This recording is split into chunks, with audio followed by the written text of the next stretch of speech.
In this 10th episode of Ask Dami, I will be showing you two powerful and practical things you can do to ensure that you're more effective in all of your communication and you deliver excellently every time you speak in public, overcoming all of those fears and concerns. Stay tuned.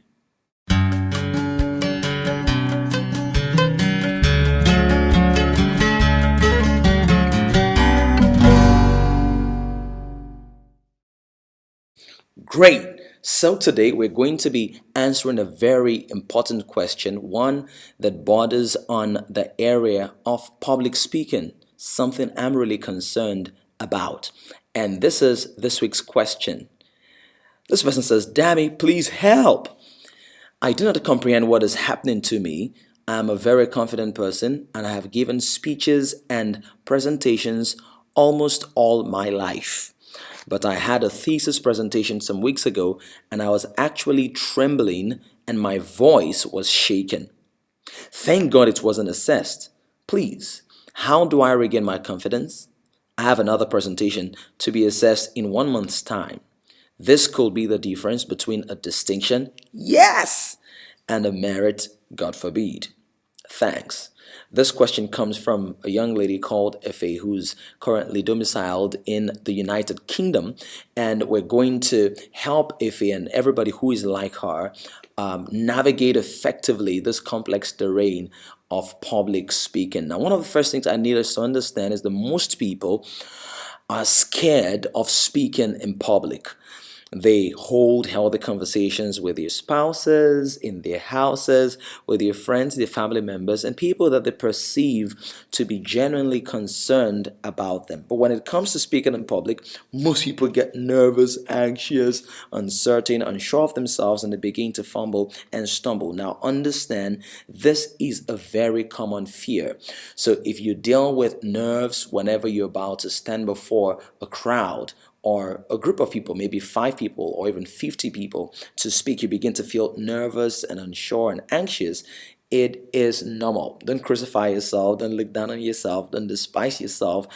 Don't say, well, I'm such a fool. It is normal. Many people are scared to stand and scared to speak. And it's generally because we live in a hostile environment. For most of us, we grew up under conditions that were less than favorable. You didn't grow up being affirmed, encouraged, motivated, and inspired by people who should have played that role in your life. And so we battle a lot of fears. Many of them have become internal, but they started as external fears.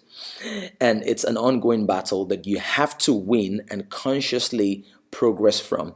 Now, on a lighter note, I saw this a couple of days ago, and this person says the mind is a wonderful thing. It starts working the minute you are born and never stops until you get up to speak. Somebody said, I got up to speak, I opened my mouth and nothing came out. These are some of the issues that most of us deal with whenever we stand up to speak. But how do you move beyond it? What are the things you can do? There are many things you could do, but for the purpose of this episode and this presentation, I will recommend 2 things you can do immediately. You can begin to absorb these things into your daily schedule and implement them on an ongoing basis. What are the 2 things you need to control? That if you're able to control these 2 things, you will move ahead. The first thing is you've got to be able to control your psychology. This is the state of your mind, the positioning of your mind, how you think, first of all, about yourself, about your message, and about your audience. If you don't attribute so much value to your voice, it becomes difficult for any other person to attribute value or relevance or importance to your voice. If you don't attribute value to your message, what you have to share, what you have to communicate, what you have to transmit to other people, it becomes difficult for any other person to pay attention to you. So master your psychology, the way you think about yourself. Think healthy thoughts, think good thoughts, think thoughts that do not embrace any element of arrogance, but at the same time, thoughts that resonate importance and value and health and zest and zeal. Think about yourself that way. Also understand that your voice has a value. Your experiences are valuable. Your education, valuable. Your exposure, valuable. When you harness all of these factors in your speech or your presentation, it ramps up the value that you have to present to those who are listening to you. Also, think about your audience and don't think about them as, oh, these guys are here to just slay me and assassinate me and destroy my future. No, but see them as people who are going to benefit from what you have to share and people that you're also able to learn from, because you realize that when you're standing up to speak, it's not because you're the best person in the park, it's because you've been given an opportunity to contribute your perspective to the vast ocean of wisdom available. So master your psychology, your mind, your thoughts, your psychology. The second thing, however, is that you've got to master your physiology, the way you stand, the way you breathe, your pacing, your syncopation, the way you use your voice, the way you use your hands, what to do with your hands. So your hands are not flying here, there, and everywhere, and your feet are not up in the air all of the time, but you're able to master and harness and galvanize all of your members to ensure that there is an alignment between what you're saying and how you're saying what you're saying. So the first thing is your psychology. The second thing is your physiology, your breathing. Your breathing, the way you articulate your words and your sounds, and the way you resonate those words and those expressions into the hearts of those who are listening to you. Now, for you to be able to control your psychology and your physiology, there are two things you've got to be able to do.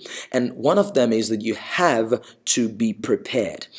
I cannot overemphasize the importance of preparation in anything. The athlete knows that for him to win a race he has to be prepared for the race before the race begins. The boxer understands that he can win the title if he does not prepare outside of the ring before the day of his bout. The pilot knows that he has to be prepared, psychologically prepared, physically prepared, emotionally prepared to be able to fly the plane or the aircraft without crashing it. He understands that preparation, it's extremely key, that our performances are oftentimes a reflection of our preparation.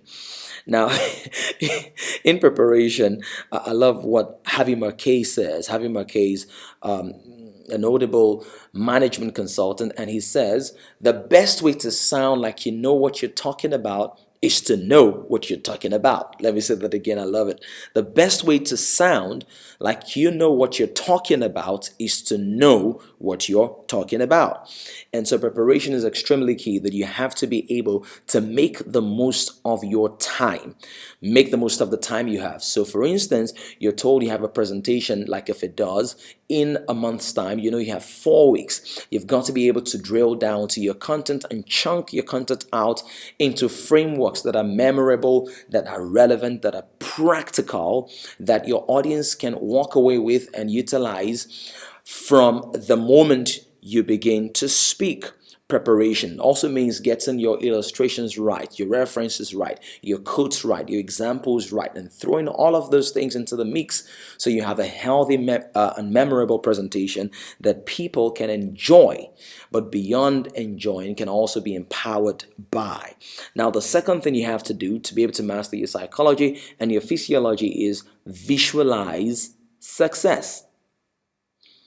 Visualize success. Think about your speech and the warmth with which you're received, with which your message is received, with which the people acknowledge what you have to share. Think about it. It's a psychological thing. It's something that happens in your mind, but you have to be able to think about that and see yourself successfully delivering on the promises of your presentation. So visualize success. Think about it. Think about those who are listening, whether they are judges on a panel, or they are students in a classroom, or they are people who've come to attend your talk or your seminar, trying to learn from you, whether you're a consultant, a teacher, a preacher, a speaker, a notable communicator of sorts. Visualize success. And if you're able to do those two things, which is preparing always and visualizing success, then you will be better positioned to master your physiology and your psychology. I have so much more to share along these lines, but for the sake of time, I have to stop here on this episode of Ask Dami. However, I have a recommended resource for you. I've brought so much of my thoughts, so much of my experiences, having been privileged to speak for the last decade and a half to different groups of people, from 5 people to 50 people to 50,000 to 500,000 people. I've been privileged to stand up to speak at different times, and I've distilled many of the things I've learned, many of the things I've stumbled on, many of the things that are born out of my failures and my fears and my worries and my anxieties, and also from effective coaching from some of the very finest speakers globally and internationally. And I've condensed all of those thoughts in a product I call Speak with Power. Now, it's something that I recommend for everybody. And I'm going to ask you, if you will, at this time, go real quick to this website on the screen. It's www.publicspeakingmastermind.com. It's www.publicspeakingmastermind.com, and avail yourself of the opportunity to learn from many things that I've struggled through over the last 15 years. Now, having said that, I like to stay connected with you on Twitter, on Facebook, and go through the stack of resources and video clips that we have on our channel on YouTube. It's youtube.com/DreamstreamTV. I'll say that again, youtube.com/DreamstreamTV. I'll see you there. And remember, you are the answer to somebody's question. You are the solution to somebody's problem. Go out there, speak out loud, think deep, make a difference, because somebody is waiting for you today.